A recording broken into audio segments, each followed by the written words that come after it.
Ukraine, দেশের মর্যাদা নাকি আন্তর্জাতিক সমর্থন? এক সপ্তাহের আলটিমেটাম কি ইউক্রেনের ভবিষ্যৎ বদলে দিতে পারে? এই চাপের মুখে দেশটি কি সাহসিকতা দেখাবে নাকি কৌশলে বাঁচার পথ বেছে নেবে? যুক্তরাষ্ট্রের প্রেসিডেন্ট ডোনাল্ড ট্রাম্পের শান্তি পরিকল্পনা নিয়ে কঠিন সিদ্ধান্তের মুখে ইউক্রেন। দেশটি এখন দুই বিপদের মধ্যে একটিকে বেছে নিতে বাধ্য, মর্যাদা রক্ষা না হয় গুরুত্বপূর্ণ মিত্র হারানো। সম্প্রতি ট্রাম্প ফক্স নিউজ রেডিওকে জানিয়েছেন কিয়েভকে এক সপ্তাহের মধ্যে এই প্রস্তাব মেনে নিতে হবে। শীত আসার আগে যুদ্ধ থামানো জরুরি, সময় খুব কম। এর আগে ওভাল অফিসে জেলেনস্কিকে তিনি জানিয়েছিলেন, তোমার হাতে কার্ড নেই।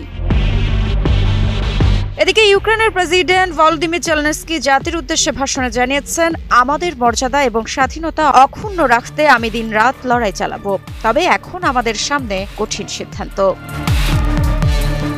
নাম প্রকাশে অনিচ্ছুক যুক্তরাষ্ট্রের দুই কর্মকর্তার বরাত দিয়ে রয়টার্স জানায়, ইউক্রেন প্রস্তাবটি না মানলে যুক্তরাষ্ট্র গোয়েন্দা তথ্য বিনিময় ও অস্ত্র সরবরাহ বন্ধ করে দেওয়ার হুমকি দিয়েছে। ট্রাম্পের এমন প্রস্তাবে নিজেরা কঠিন সংকটে পড়েছেন বলে জানিয়েছেন ইউক্রেনের প্রেসিডেন্ট ভলোদিমির জেলেনস্কি।